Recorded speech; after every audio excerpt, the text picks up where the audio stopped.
It's time to join Montana's very own and your voice for agriculture, Talkin' Ag Lane Nordland, for today's LaneCast. Hey everybody, thanks for joining us here on the LaneCast Ag Podcast with the Western Ag Network on this Memorial Day weekend. I hope everyone is staying safe out there, and I know our farmers and ranchers busy as ever out in the countryside, but of course let's just take a few moments to think about the men and women who made the ultimate sacrifice to make sure that we all live in the land of the free and the home of the brave here in the United States of America. Their sacrifice is not forgotten with us here on the LaneCast or at the Western Ag Network. Well, as we take some time here today on our LaneCast podcast version, whether you're listening or watching today's report, we want to thank you for joining us. If you haven't done so yet, make sure and subscribe and share the content we're sharing here today.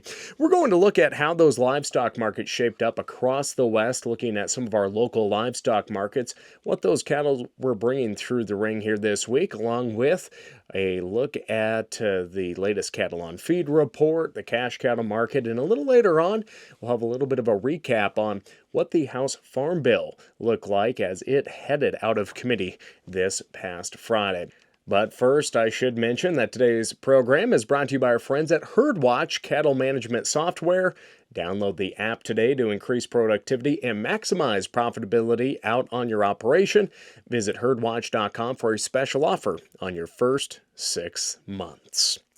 Well, before we get to our local livestock markets today, which again, those prices remain strong, let's look to the latest cattle on feed report that came out on Friday. We see that the May 1 cattle on feed are down 1% from a year ago, totaling 11.6 million head. Placements in feedlots during April totaled 1.66 million head, 6% below last year, while marketings of fed cattle during April totaled 1.87 million head. Those figures 10% above last year's level. So these numbers are on par with report estimates from industry experts. And our friend DTN livestock analyst Shaylee Stewart writes that all in all, this report should be found to be bullish for the cattle market, as on-feed numbers are lower than a year ago. There are fewer cattle placed than a year ago, and marketings compared to a year ago were extremely aggressive. So once those futures markets open up on Tuesday of this week, hopefully we can see some strong activity on the board, but also continued support in the box beef and, of course, our cash cattle prices. And I tell you what, friends, this cash cattle market this past week was pretty impressive. We saw some moderate trade in the South develop at 187 live, which was $1 firmer than the previous week, but the North saw trade volumes on the live end at 192. But it's the dress prices we need to take note of. There in the North, the dress prices anywhere from $3 to $3.04. That firmer trade is $2 to $5 higher compared to the previous week, and depending on where the week's weighted average falls there in the northern plains, if those market averages hold at 304, that will be a new all-time high for the region. Something for us to keep an eye on as those official USDA reports come out. But again, that strong cash market will hopefully help out these markets throughout the rest of this spring and summer. Hey friends, we got some great prices to report on when it comes to our local livestock markets across Western Ag Network country. But first, this message from our friends at HerdWatch. Less time on paperwork and more time on the things that truly drive your operation. HerdWatch allows large and small cattle producers to easily direct day-to-day management from the palm of their hand. HerdWatch simplifies record keeping and allows you to make better decisions on your ranch. Easily track calving, weaning, animal health, and access that information anytime, anywhere. Join over 21,000 producers. Visit herdwatch.com for a special offer on your first 6 months. HerdWatch, 10 years of simplifying livestock. Again, a big thank you to our friends at HerdWatch. Truly some outstanding software. It's like having your calving book in your smartphone. I tell you what, it's been fun to work with. Go check it out today. Again, a great deal for your first 6 months, and it's all about making things more efficient and utilizing this technology that we call smartphones as well to help make us a little more profitable out in the countryside. But as promised, we're going to get to our local livestock markets. But as I've mentioned before, if you have not done so, make sure and subscribe to the Western Ag Network YouTube channel so you can get all of these updates on the LaneCast Ag Podcast along with all the content we share throughout the week. Or if you're listening to the LaneCast Ag Podcast, make sure and click subscribe to that as well. Well, let's look to some of those markets at the Miles City Livestock Commission there in Cowboy Town, USA. Miles City Livestock on May 21st. The slaughter cow pace was $94 to $147 a hundredweight, while slaughter bulls were priced at $127 all the way up to $169 a hundredweight. Wow. Stock cows there in Miles City, 2 to 4 years old, priced at $135 to $198. 5 to 8 year olds in MC bringing $145. And we look forward to seeing a lot of our friends in Miles City this coming week for the Montana Stock Growers Association's 140th mid-year meeting taking place there in Miles City. And for our friends in Wyoming at Winter Livestock Auction in Riverton, compared to the previous week's sale, slaughter cows were steady to $2 to $3 lower, while slaughter bulls were about $2 higher. Feeder cows and bulls mostly returning to feed, of course. Those slaughter cows priced at $110 to $134. The bulls, $138 to $160. Did I say slaughter cows? Slaughter cows, $110 to $134. Slaughter bulls, $138 to $169. As for stock cows going through the ring there in Riverton, 2 to 4 year olds, $128 up to $154. 5 to 8 year olds, $127 to $155.50. Down to southwest Montana, let's look at Montana Livestock Auction in Ramsay. Their sale on May 21st saw slaughter cows priced at $107 to $155 a hundredweight. Heiferettes priced nicely at $162 all the way up to $202 a hundredweight. Slaughter bulls priced $152 to $219. Billings Livestock Commission sale on May 23rd saw the cattle market and demand for feeders mostly moderate to good, despite a lighter offering going through the ring. The 5 to 5.5 weight steers, $291 to $341. 5.5 to 6 weight steers in Billings, $292 to $332. 6.5 to 7 weights, $260 all the way up to $3. 7.5 to 8 weights, $251 to $257. The slaughter cow market there in Billings, $85 up to $146. Slaughter bulls, $144 all the way up to $169. And we are starting to see more of our video sale markets pick up here this week, and a great test of 7,000 plus head was on the Western video market this past week. Current delivery feeder steers at 6.5 to 7 weight, bringing $287 up to $3.25. The 7 to 7.5 weights, $259 to $289. Current delivery 7.5 to 8 weights, $271 to $289. You can see a few more of those current delivery prices there on your screen as well. As for those heifers selling last week on the Western video market, 6 to 6.5 weights at current delivery, bringing a price average of $2.67. 7 to 7.5 weights, $233 to $259. 7.5 to 8 weights, $235 to $244. 8 to 8.5 weights, $2.36 on average. We also saw a nice run of feeder cattle with heifers selling $4 to $6 higher last week at Torrington Livestock, and a great pace for those feeder steers as well. The 4.5 to 5 weight feeders seen a price of $3.33 up to $3.45. 5 to 5.5 weights, $3.11 to $3.37, with those heavier 6.5 to 7 weights averaging $3.02. Slaughter and feeder cows traded mostly $3 to $6 higher, while slaughter bulls traded mostly steady with the previous sale. Those cows $135 to $151. Slaughter bulls priced at $154 to $172. Just over 3,500, just under 3,600 head, actually, maybe I should read my notes a little better here, at Valentine Livestock Auction, Valentine, Nebraska this past week. Feeder steers weighing 4 to 4.5, priced at $4.25 up to $4.30. 4.5 to 5 weights, $4 all the way up to $4.10. 5 to 5.5 weights, anywhere from $3.52 to $3.68. 5.5 to 6 weights, $3.21 to $3.56. Feeder heifers at that 4.5 to 5 weight range, bringing $3.50 all the way up to $3.76. 5 to 5.5 weights, 347 to 359, with the 6 to 6.5 weights, 289 to 299. Again, that was the market report there for Valentine Livestock Auction in Nebraska.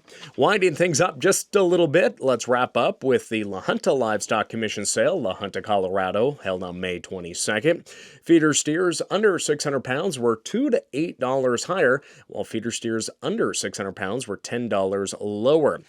Those 4.5 to 5 weight steers, $3.30 to $3.70. 5 to 5.5 weights, $3.11. 6 to 6.5 weights, a little bit lower, they mentioned, seeing a price of $2.67 to $2.71. They also had some pairs there in La Junta, 2 to 4-year-old pairs, bringing a price of $21.75 up to $2,400. 5 to 8-year-old pairs, $2,150 up to $2,500. And finally, slaughter cows priced at $91 up to $151 a hundredweight. Bulls, $111 to $170. So again, some great prices as we move through this spring, looking towards summer and straw hat season. For you guys tuning in, do you wear a felt hat all year? Up here in Montana, of course, you go by the old saying, you wear your felt till Memorial Day, then it's straw hat season. But to be honest, these dang straw hats are getting so dang expensive. I think I'll take the chance of sweating through my my good Greeley hat out of Greeley Hat Works out of Colorado there. But that's a question. Do you guys go by that old saying, or is it just too hot or too cold too long where you live? Again, our boys in the southern part of the nation, they're going to say they wear straws all year. No criticism from our Northern Plains friends like myself here today on that.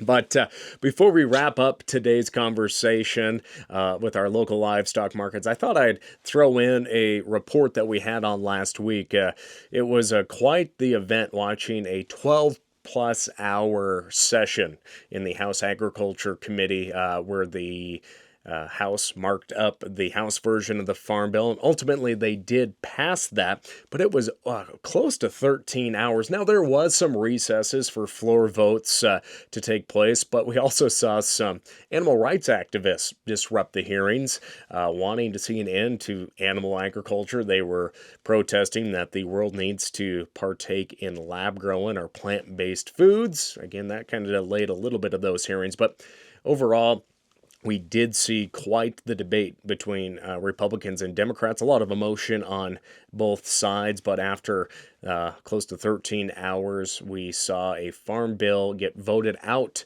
of committee to head to the full House. Here's a little bit of a preview of what went on over those 12 hours. When I became chairman of the House Committee on Agriculture, I took seriously my mandate to protect our food supply and enhance the impact of our nation's agricultural value chain. Across each title of this bill are new and better tools and resources for our farmers and our rural communities.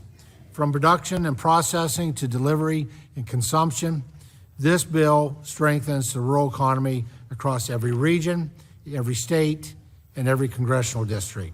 The bill would bolster commodity programs for producers by an estimated $45 billion over 10 years and increasing the statutory reference price for crops by 10 to 20%. For crop insurance, the bill expands premium payment support for beginning farmers and ranchers. But the cost of the farm safety net programs have been called into question. The restoration of the farm safety net does come at a cost. I've spent a lot of time with the Congressional Budget Office and the Budget Committee to correct erroneous assumptions. The Budget Committee has been a terrific partner, and that work will continue to ensure that we not only do we correct those erroneous assessments, but we do so in a transparent, judicious manner that restores the farm safety net and integrity to current and future agricultural estimates. Democrats in recent weeks have come out in strong opposition to the bill, calling it partisan politics. Today, ladies and gentlemen, we are marking up a farm bill that undermines and hurts both our farmers and our American families. And here is why. First of all, this farm bill makes the largest financial cut to SNAP in 30 years. And they're doing it at a time of greatest need for this SNAP program to serve our American people. The debate was emotional from both parties, with Republicans noting that SNAP beneficiaries will still get an inflation-related benefit increase. The GOP-led committee rejected several late-night amendments in a series of votes that went along party lines. For livestock producers, the House Farm Bill includes top priorities like cattle health, voluntary conservation, food security provisions, and an amendment that bans USDA from providing taxpayer dollars to support the research of lab-grown proteins. Ag producers have this message to Congress. Well, we'd like to see all of Congress move forward to do the right thing for producers, stay out of the weeds with some of the radical ideas or thoughts that aren't consistent with what we've tried to accomplish, and let's work forward on this, move ahead, and make this a cooperative effort for everybody involved. Now, again, that's a $1.5 trillion package coming out of the House Agriculture Committee. I can't even wrap my mind around $1.5 trillion. I can't even wrap my mind around what $1 million looks like. Well, maybe I can, but I can't come close to $1.5 trillion. That farm bill passed out of committee on a 33-21 vote, with 4 Democrats joining 29 Republicans to back the bill, officially making it bipartisan. But there's going to be quite a hill to climb for House lawmakers to get that version of the bill passed. A lot of compromise going to have to occur between the Senate and House versions, but of course, we don't even know what the Senate version fully looks like yet. So what will the Senate do? I should mention that Senate Ag Committee Chair Debbie Stabenow of Michigan is retiring. She's not seeking re-election this year. And, of course, sources say she would like to get a farm bill passed before she retires. So I know House Democrats are hoping for a Senate bill that can come in and maybe address some of their concerns that were not included in the House version of the farm bill. Again, a lot going to be going on, because if you don't know this, if we don't pass a farm bill, we'll have to go through the process of extending the 2018 farm bill that expired last fall, and they had to, of course, vote to extend that farm bill for 1 year. And if the Congress does not pass a farm bill or extend the 2018 Farm Bill, will revert to a farm bill passed in the late 1930s and the 1940s existing law that is continuous. So, I mean, that's laws that were definitely not on the book, that were on the books well before my dad was a twinkle in my grandpa's eyes. So, again, very, very interesting. We're going to be watching this farm bill debate, important to farmers and ranchers across the nation, and we'll continue to cover that not only here on the LaneCast Ag Podcast, but on the Western Ag Network as well. So, friends, I appreciate you joining us here today. Hopefully you enjoyed some of those local livestock markets, and throwing in a little bit of news here along the way.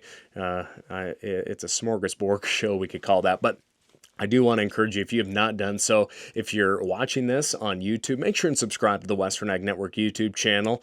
And if you're listening to this or watching it on Spotify or Apple Podcasts, whatever that may be, subscribe to the LaneCast Ag Podcast. I truly appreciate that. Again, this is kind of a show about nothing, kind of like the Seinfeld of Ag podcasts. Hopefully Jerry Seinfeld doesn't sue me for saying that, but we just like to throw up whatever we're talking about, spaghetti on the wall, we could say. Of course, this is all important to producers across the West, and of course, we're happy to bring you these every single day. Again, I hope everyone had a safe Memorial Day. Make sure and take time to think about all the men and women that have served this nation, and made sure we have the right to live here in the United States of America.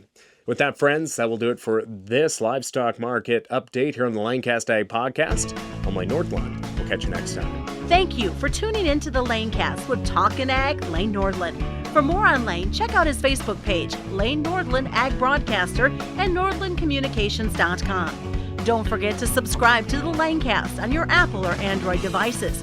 We look forward to joining you next time on the LaneCast.